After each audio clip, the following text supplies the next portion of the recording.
guys, good morning! Welcome to my channel. Welcome to my page, Jemapi TV, Jema Pariol TV. Pag sa YouTube, Jemapi TV, sa channel ay sa channel at YouTube ay Jemapi TV. For today's video, magluluto po tayo ng sandwich. Sandwich na ginagaya-gaya ko dyan sa mga TikTok at saka Facebook. Ang hirap pala siyang iluto. Kasi iyo ang kamera eh. Ikaw may hawak, tapos ikaw magluluto. Grabe ang ano mo, kalbaryo pag mag-video ka habang nagluluto, guys. Ang hirap-hirap talaga, di ba? Wala kang cameraman, wala kang stand ng cellphone mo. Kaya mano-mano na lang talaga. Basta na lang. Kaya ayun, nilagyan ko ng itlog at saka hipon.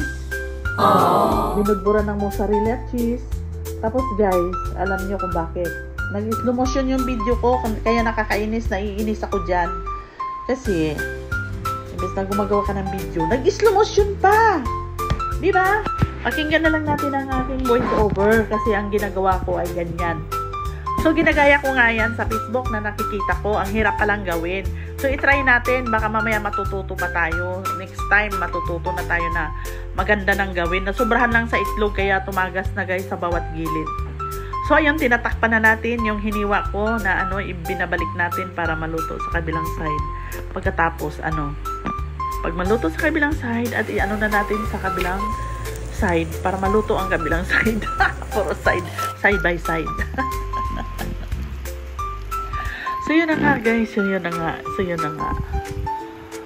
Hay, ang hirap gawin. Ayan, binabaliktad na natin. Kasi, mahirap din pag mag-overcook yung itlog, masusunog. So, ayan, binaliktad na natin guys. Pagkatapos ay, wow! Yun na nga. Binabaliktad na natin. Nakakainis, nakailang voice over na to, no? Ay, nako. Nung unang voice over ko, na-delete ko guys.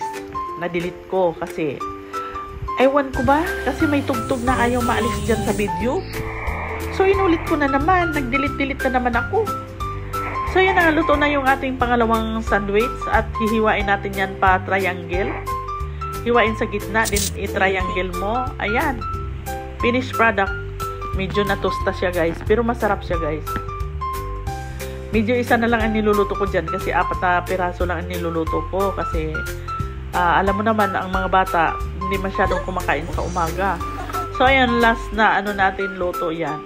Para, na natin, tinatakpan na naman ulit. Kasi ang video nakakainis ay nag-slow motion. Yan. Binuhos ko na ng todo ang itlog dyan. Tapos, mo na lang, itupi-tupi mo yan mamaya sa gilid. Para maging masarap yung, tinapay. Wow! So, yun na nga guys. Special ang ating pagkagawa niyan dahil ginagaya ko talaga. Hindi ko na nilalagyan ng mga bell pepper, tomato, or kasi ayaw ng mga bata. Lang yan, dahon sibuyas, hipon, at saka yung egg. Siyempre, nilagyan ng asin, paminta, then kunting pampasarap guys. Kunti lang. So, yun na nga. Hiniwa ko na ng patriangle. Ayan na ang ating finished product. Sana ay magustuhan nyo. Wow. Pasensya na at medyo natusta. Crunchy yan pag kinakain. So, yun na nga guys. Please follow back. Follow back sa aking mga napapalo. Baka naman yung hindi pa nakapag-follow, please follow me. Follow back na lang talaga kasi ang hirap talaga, no? Ang hirap. Yung mga iba, ini-snap ka tapos hindi sila nagpa-follow back. Ewan ko ba? Bakit ganyan sila? Yun na nga, ito na nga ating i-prepare na natin sa lamisa kasi mamaya gigising yung 2 bata. Ayan lang muna ang pang-almusal nila.